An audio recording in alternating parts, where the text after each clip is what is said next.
നോക്കിയിരുന്ന് എന്റെ കണ്ണ് കഴിച്ചു. ഓ, രാവിലെ എത്തുമെന്ന് പറഞ്ഞതായിരുന്നില്ലേ നീ? വൈകിയതിന് കാരണമുണ്ട് മാഡം. നമ്മൾ ഒട്ടും പ്രതീക്ഷിക്കാത്ത സംഭവങ്ങൾ ഉണ്ടായി പഞ്ചരത്നത്തിൽ. രാവിലെ മുതലേ വലിയ ബഹളവും വഴക്കുമായിരുന്നു.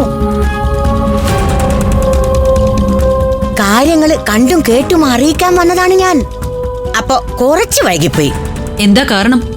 കാര്യങ്ങളല്ലല്ലോ പ്രധാനം. പഞ്ചരത്നത്തിൽ പട തുടങ്ങി മാഡം.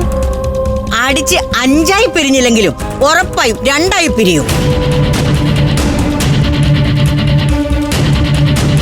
അഖിലയും ആതിരയും ഒരു വശത്ത്, ബാക്കി 3 പേരും മറുവശത്ത്.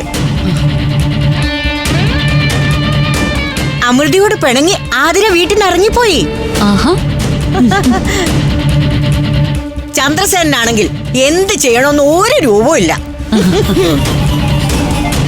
പിള്ളേർക്കിടയിൽ അങ്ങോട്ടും ഇങ്ങോട്ടും നെട്ടോട്ട് ഓടിക്കൊണ്ടിരിക്കുക. പഞ്ചരത്നം കലക്കി കുളിപ്പിച്ചിട്ട് ഞാൻ മേഡത്തിന്റെ കയ്യിലോട്ടങ്ങ് തരും. എന്നാ ഞാൻ നിനക്കൊരു പൊൻമോതിരവും പട്ടും വളയും ഇട്ട് തരും. 5 എണ്ണവും തമ്മി തല്ലി ചാവണം. ഒന്നൊന്നിനെ വെട്ടിക്കീറാൻ വെട്ടുവാൾ എടുക്കണം.